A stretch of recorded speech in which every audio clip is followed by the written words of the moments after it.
Hello everyone, welcome back again with me Iqbal Hanur. Dan minggu ini merupakan minggu yang sangat krusial bagi market seluruh dunia. Dan untuk financial market lain pun selain saham seperti di cryptocurrency, forex, komoditas, ini menjadi minggu yang sangat berhati-hati. Dan saya udah bilang kemarin di live ya bahwa untuk kita itu mengurangi transaksi untuk di minggu ini kita harus menunggu data-data yang sangat besar. Karena kenapa? Dari US sendiri saya bilang ya, nanti kita baru masuk ke ISG-nya sendiri ya, bahwa kemarin ya, ini di TikTok saya udah kemarin juga sempat 2 kali nih data kita di akhir bulan September yang mereka ini telat melihat videonya saya, akhirnya mereka banyak margin call atau yang rungkat. Dan kemarin juga nih di hari Minggu saya juga baru upload untuk video ya peringatan bahwa hati-hati untuk di minggu ini karena ada banyaknya event yang sangat besar. Nah, kalau kita lihat dari kalender ekonominya sendiri ya untuk di minggu ini, nah kan kebetulan nih di hari Rabu, saya kan recordnya ini jam 17.42 atau jam 5 kok lewat 42 waktu Indonesia Barat di tanggal 1 Oktober ya. Nih, di hari Rabu kita bisa melihat nanti malam ini di jam 17 waktu 17.30 ya, kita bisa melihat. Nah, di sini ada berita-berita ya jam 21 malam atau jam 9 malam itu ada data manufacturing PMI ya dan juga manufacturing price. Yang mana kita bisa melihat di sini ya datanya itu forecastnya itu ada sedikit mengalami kenaikan untuk indeks manufaktur yang ada di US. Dari di sebelumnya di 48 lalu naik ke 49, dari 63 ini turun ke 62. Nah, jadi ada sedikit perbedaan manufacturing PMI sama manufacturing price. Nanti teman-teman bisa cari perbedaannya itu di mana. Yang mana intinya saya bilang di sini bahwa sebenarnya untuk data manufacture itu kan sebenarnya kalau untuk perfect ya data untuk ekonomi di Amerika itu di angka 100. Kalau 50 itu netral dan kalau itu worst atau benar-benar resesi itu di angka 0. Artinya stay di 50 itu sebagai netral dan ini posisinya untuk di PMI itu di hampir 50 dan untuk di price-nya ada sedikit penurunan di 1 poin yang artinya ini masih kondisi netral ya, tidak terlalu bagus untuk manufacturing yang ada di Amerika. Nanti datanya itu keluar di jam 9 malam ini. Dan juga sebelumnya juga saya bilang tadi pagi ya. Oh ya, jam 2 siang ini di grup kita di Trade with Iqbal bahwa ada market news alert ya di 1 Oktober ada beberapa agenda yang penting. Yang mana di sini ada AGP non-farm payroll ya, terus NNP yang barusan saya bilang ada crude oil inventories. Ya, nah di sini kita kembali lihat untuk data ekonomi kalender. Tadi kan di sini ada ini penyimpanan minyak. Nah, kemarin kan juga ada kemarin nanya ya, Bang, ini untuk di saham MDC ini boleh oke nggak, Bang? Karena harga minyak ada sedikit lagi kenaikan. Nah, kemarin itu penyimpanan minyak di Amerika itu ada sedikit penurunan yang bikin harga minyak ada sedikit kenaikan. Nah, sebenarnya untuk penyimpanan ini tidak terlalu brutal atau tidak terlalu krusial untuk pergerakan market ya, karena ini merupakan data penyimpanan. Kecuali kayak data-data inflasi, data-data ketenaga kerjaan, ataupun ada atensi geopolitik, itu baru sangat berpengaruh terhadap pergerakan market di seluruh dunia ya.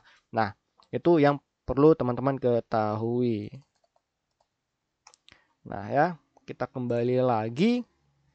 Di sini juga ada di jam nanti itu di jam 19.15. Nah, ini dia. Jam 7 waktu 15 malam nanti ya atau malam ini itu ada ADP non-farm employment change di mana ini merupakan data ketenaga kerjaan versinya AGP atau Fed Watch. Nah, yang mana ini merupakan lembaga ya, lembaga besar yang banyak para fund-fund besar termasuk bank-bank sekalipun mereka membutuhkan data dari FedWatch sebagai untuk memprediksi ini data The Fed ini mau dibawa kemana. Nah, inilah seperti data ya kayak keluar dari bank sentral tapi itu ada lembaga yang mengukur dulu ini harganya ini mau bawa kemana gitu. Nah, dari The Fed Watch inilah lembaganya gitu. Jadi ADP ini yang keluar. Tapi apakah ini fix ini bakalan keluar? Enggak. Karena kenapa? kalau nggak salah saya kemarin waktu saya record itu di bulan Juli, ADP itu memprediksi itu harga ada sedikit kenaikan. Ternyata datanya itu keluar drop untuk di NFP di bulan Juli itu tuh benar-benar jauh ya. Nah, cuman untuk di kali ini saya lihat untuk data ADP itu sebelumnya mereka memperkirakan di ADP-nya itu di 54.000, lalu ini turun ke 52.000 untuk ekspektasi untuk di saat ini. Artinya untuk ketenagakerjaan Amerika versi AGP itu ada sedikit mengalami penurunan. Ya, walaupun tentunya nanti itu di hari Jumat kita bisa lihat baru ada NFP-nya.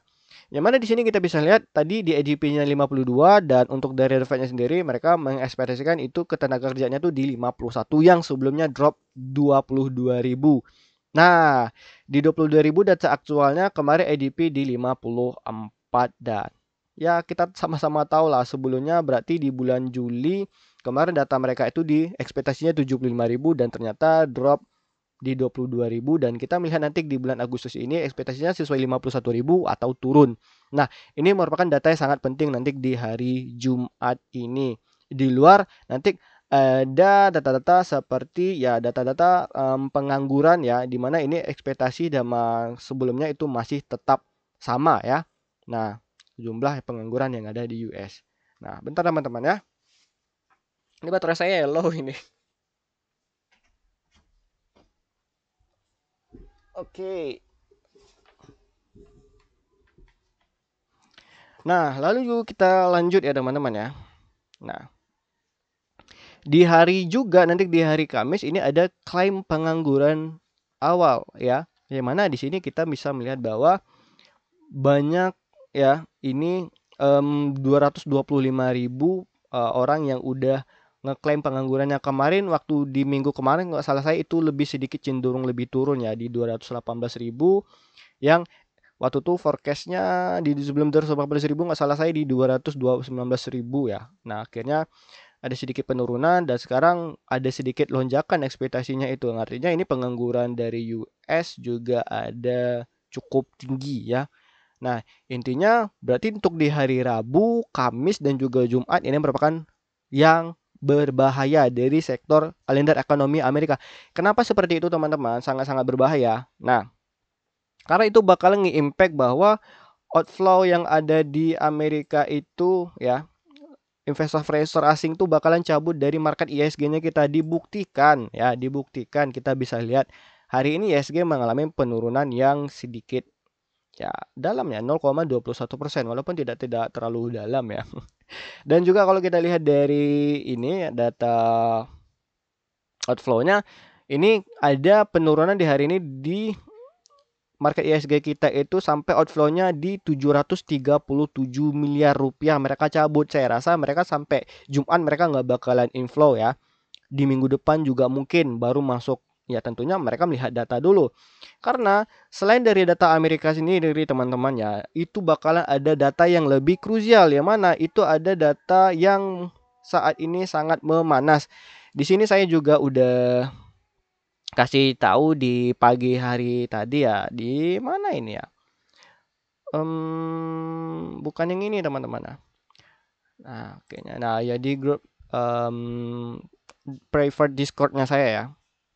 Di mana di sini teman-teman ya, bahwa ini ada US shutdown yang ini bakal berdampak pada pasar. Jadi sebenarnya US shutdown ini apa teman-teman? Teman-teman ya. Di US shutdown itu ya pemerintah itu untuk memberhentikan sementara di beberapa bagian instansi untuk diberhentikan dulu operasionalnya. Karena kenapa? Ya, sebenarnya Amerika ini sedikit agak rumit ya. Nah, di mana kalau teman-teman tahu di tanggal setiap 1 Oktober itu merupakan anggaran dari pemerintah yang diajukan kepada Kongres. Ah, ini misalnya nih saya lihat untuk di clock-nya sendiri nih di sini ya.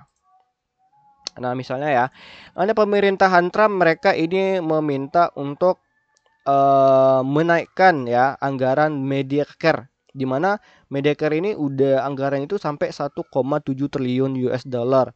Terus anggota Kongres atau DPR-nya mereka itu banyak menolak untuk anggarannya si Trump karena di Kongresnya sendiri kalau nggak salah saya itu masih banyak orang Partai Demokrat. Sedangkan Republik ini kan dari dulu memang kalah. Republik ini menangnya cuman karena Trump doang, teman-teman ya. Yang akhirnya ini anggaran untuk si Trump tadi ditolak. Salah satunya apa? Di Medicare.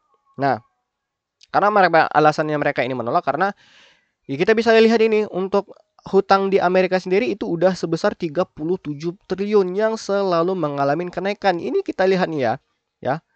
Ini aja angka ratusan ribu aja nih, 400 ribu dalam waktu sedekat ini udah menyentuh harga 600 ribu dolar.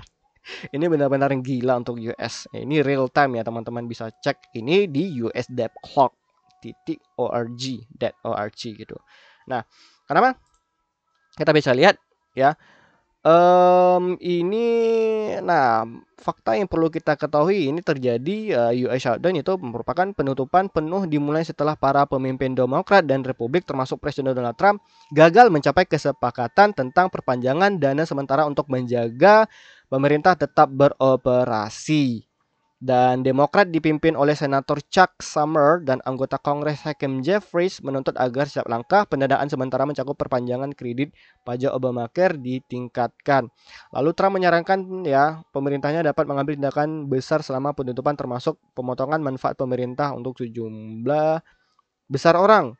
Nah, intinya ini banyak banget ya teman-teman ya keributan di antara mereka yang sangat ribet sampai ini salah satu kata ekonom mengatakan bahwa sebenarnya sebenarnya shutdown ini memiliki dampak yang sangat kecil pada ekonomi real karena pada dasarnya setelah penutupan berakhir semuanya kembali seperti semula ya. Namun kali ini mungkin ada perubahan besar karena kedua belah pihak sangat strategis dalam hal ini ya. Sebenarnya ini lebih ke politiknya mereka sih teman-teman ya. Dan itu ngebikin market lagi gonjang-ganjing di Amerika gitu. Nah, walaupun sekarang udah ada sedikit rebound ya dari market US sendiri seperti Dow Jones, Nasdaq, dan S&P 500 gitu. Nah, udah mulai ada sedikit rebound karena kenapa? Secara technically, kemarin yang udah nontonin saya ya, kita lihat dari market S&P 500 pas live pas ini juga saya udah bilang bahwa ini merupakan area support untuk S&P 500 dan ternyata ini sudah dijemput dan ya and then S&P 500 mulai kembali menuju mereka punya harga all time high-nya.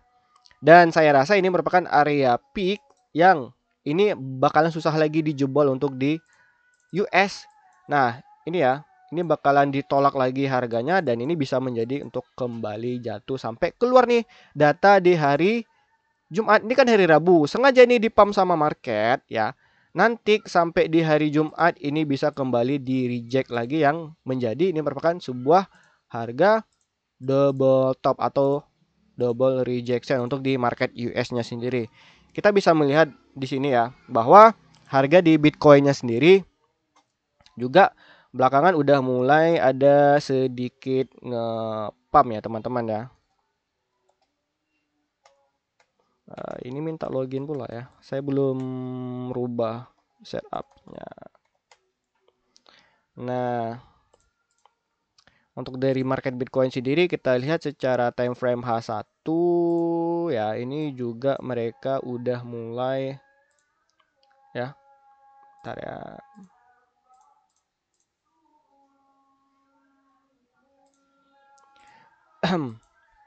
Di sini juga untuk market Bitcoin dari mulai hari Senin mereka juga udah mulai ngepam nih ya. Dan ya I think mereka untuk menjelang hari Rabu ini memang dihajarnya dulu, dibantainya naik dulu ya. Nanti pas datanya itu udah keluar mereka baru ya kembali terkoreksi. Bisa jadi ini menuju ke area bawahnya ya. Jadi saya rasa ini benar-benar hati-hati dulu lah ya. Nah, kita bisa lihat di sini juga dia punya area. Nah, sini no. Nah, intinya untuk di market Bitcoin nanti ada sedikit mereka punya mengalami correction dulu yang ini bisa turunnya sangat jauh ya teman-teman ya. Nah, ini untuk di market Bitcoin sama kayak market US tadi memang sengaja dulu dibikin euforia naik dulu lah sampai keluar nanti datanya. Ya tergantung lagi kalau misalnya datanya good untuk dolar ini bisa ngedam lagi nih ya. goodnya itu terlalu signifikan, terus nanti badnya terlalu signifikan gimana, kita lihat datanya itu seperti apa, dan kalau memang penting saya bakalan upload. Dan itulah untuk data dari si Amerikanya sendiri ya. Oke, kita lanjut ke IHSG-nya langsung ya. Nah, untuk di Indonesia sendiri ya, atau di IHSG-nya kita sendiri, kita bisa lihat bahwa kemarin di hari waktu live kemarin saya bilang, dan juga ini saya ada ngasih projection ya, gambarnya kemarin di sini nih untuk outlook-nya nih ya. Apa nih saya bikin ya? Nah, kemarin nih di jam 7 waktu 10 menit. Nah, kembali lagi. Nah, dan ternyata terbukti benar kan, kemarin kita upload di hari Senin. Yang mana saya bilang di sini adanya sebuah rejection yang menjadi sebuah ini bakalan penurunan kembalinya kemana, ke area 8000 lewat 3. Nah, artinya untuk ISG-nya kita sendiri kan ini outflow-nya udah mulai keluar nih teman-teman, karena event yang sangat besar tadi. Secara teknikal ini juga udah mulai melakukan penurunan. Nah, saya nggak tahu nih apakah nanti untuk di hari Kamis, hari Jumat ini bakalan dia bakalan konsolidasi di sini, atau dia bakalan bisa kembali breakdown supportnya itu sampai jatuhnya ini ke bawah ya. Sorry teman-teman ya, saya recordnya di rumah, jadi jalannya agak sedikit ribut. Oke. Nah, dan di sini masih ada kembali penurunan yang intinya saya bersyukur ini IHSG penurunannya hanya sekitar 0,21% saja. Saya takutnya tadi lebih dari 0,5 ya. Dimana kalau kita lihat dari Nikkei ini udah 0,5 nih penurunannya mereka. Intinya bisa jadi untuk di hari Kamis sama Jumat ini bakalan tetap menurun sampai di konsolidasi harganya di area support di 8008. Yang saya takutin gap di sini adalah ketika nanti jika datanya itu benar-benar crash yang ngebikin market itu kembali ya down. Misalnya ternyata inflasi Amerika itu tinggi, data penganggurannya mereka ternyata lebih banyak lagi gitu kan, yang ngebikin market itu tidak antisipasi, bingung mau kemana yang dilakukan The Fed nanti, dan juga tambah di shutdownnya mereka bisa jadi diperparah kembali. Nah, itu yang current event untuk saat ini. Dan juga kemarin saya bilang IDX Finance waktu live stream ini juga ada penurunan. Nah, kemarin saya bikin ya, ini waktunya nih 4 jam ya. Saya bikin kemarin di hari ini, di hari Jumat ya, Jumat malam nih saya bikin. Nah, ini Jumat malam waktu itu harganya di sini ya. Nah, di close kedua saya bilang ketika nanti harga ini udah mulai ada rejection, ini bakalan menurunkan ke menuju area gap up-nya di sini, bisa jadi supportnya di sini. Nah, dan sekarang terbukti lagi ini melakukan penurunannya, yang artinya di sini ada triple rejection ya, double rejection sebenarnya 1 sama 2 ini. That's why kenapa saya bilang ya minggu ini jangan overtrade ya, yang udah live stream saya juga gitu. Nah, itu untuk dari ISG sektor IDX Finance dan juga dari LQ45-nya sendiri ini walaupun udah mereka punya punya area gap ya, walaupun ini belum keseluruhan, tapi bisa jadi nanti ketika ini sudah disentuh untuk area fair value gap area gapnya ini menuju area order blocknya di LQ45, di sini bakalan ada konsolidasi dulu ya. So, intinya untuk saham-saham finance maupun saham-saham blue chip lainnya di luar sektor finance kemungkinan ini bakalan ada sedikit nafas. Ini sama sih mengikuti untuk pergerakan di IHSG-nya sendiri. Oke. Kita lanjut ya.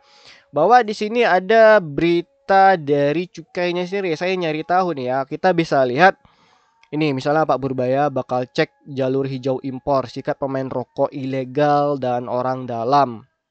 Terus ini 20.000 kontainer barang Cina serbu RI, pengusaha tunggu aksi Purbaya.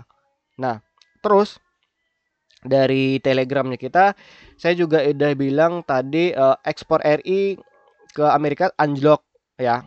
Nah, cuman saya lihat tadi beritanya ini lupa di mana ya. Ini ya, oh ya di kalender ekonomi kita tadi ya, bahwa ini ya ternyata waktu itu di hari Rabu tadi siang jam 11 ekspor kita mengalami sedikit kenaikan, impornya mengalami penurunan. Apakah ini pertanda bagus? Kalau untuk secara sistem trade balance ini masih sebenarnya nih kurang baik teman-teman. Cuman untuk pelemahan rupiahnya kita ini yang udah menuju 17.600 yang berbahaya ini ya, karena dana himbara 200 triliun kemarin ini seharusnya memang bagus. Karena kalau misalnya ekspor kita itu tinggi, impor kita itu udah mulai melemah, ya intinya itu udah mulai ada penguatan di mata uang rupiah dan diuntungkanlah rupiah kita itu atas ekspor yang bertumbuh ini. Oke. Nah, itu kembali ke cukai ya di rokok, di mana Pak Purbaya tanggapi protes soal cukai rokok. Enggak apa-apa, karangan bunganya wangi, di mana beliau ini menahan harga cukai itu tidak dinaikkan, dan ternyata yang ngirim papan bunga tuh orang yang nggak suka sama dia. Ternyata banyak juga orang musuh-musuh ini ya yang benci sama rokok sama cukai ya. Intinya ini sebenarnya apakah menjadi sebuah angin segar bagi emiten rokok? Tentunya saya harus melihat dulu lah. Seperti di gudang garam ya. Close-nya tetap ya, di hari ini tanggal 1 ada outflow sebesar 5 juta. Kemarin inflow di hari Selasa itu ada 8 juta. Terus kalau kita lihat lagi untuk di saham HMSP, apakah di sini ada inflow? Kita lihat di sini ternyata ada outflow-nya kembali. Karena kenapa kalau secara kemarin yang request, "Bang, saham MSP dong, Bang." Kemarin saya bilang saham MSP ini ya, ada gap sebenarnya teman-teman ya, HMSP. Nah, ini MSP kemarin juga di sini ada just common little gap up yang that we don't know ini kapan dia bakalan ketutup, dan di sini sudah menjadi area dia punya rejectionnya teman-teman ya. Nah, aduh kok ada dulu.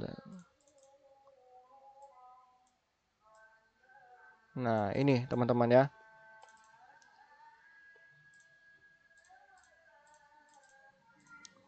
Oke.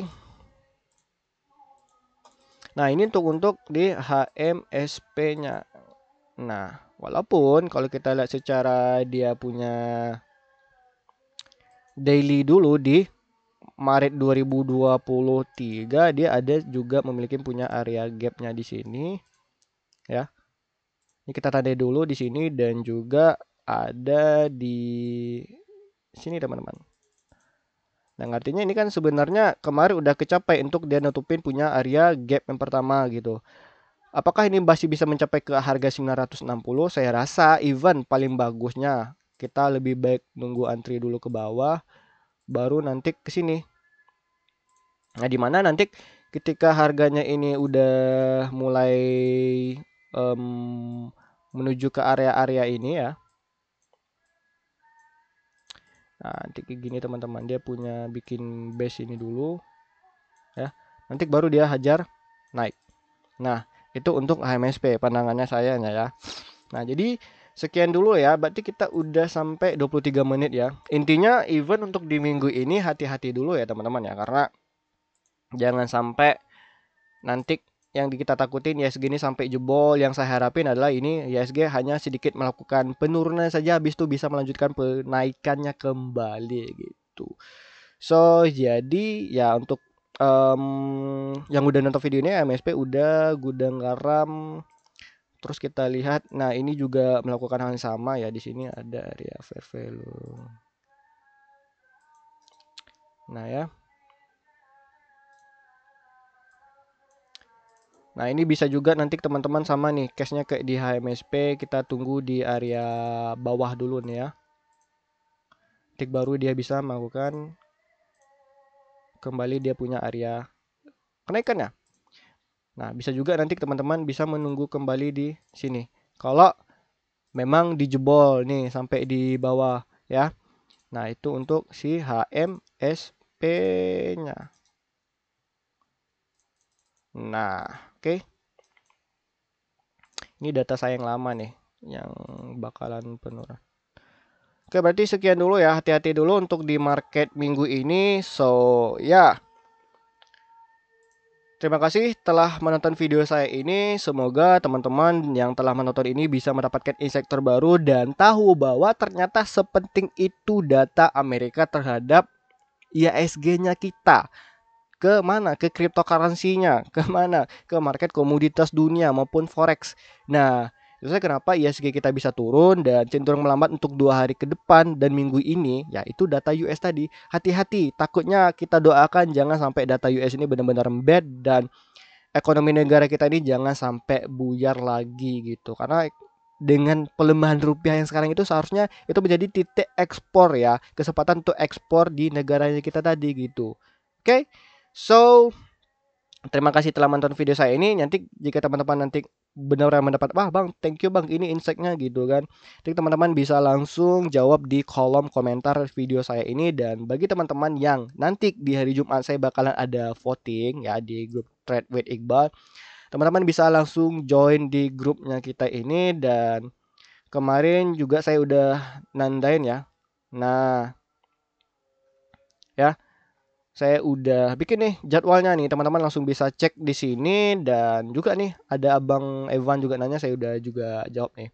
Bagaimana cara joinnya? Ya simple saja teman-teman, bisa langsung klik di link deskripsi video saya ini maupun di klik link di bio YouTube-nya saya ini. Oke. See you dan sampai jumpa nanti di hari Jumat. Bye bye. Oh ya, salam gacor. Jangan lupa like ya, share notifikasinya, share link saya ini ke teman-temannya kamu. Oke. Subscribe ya.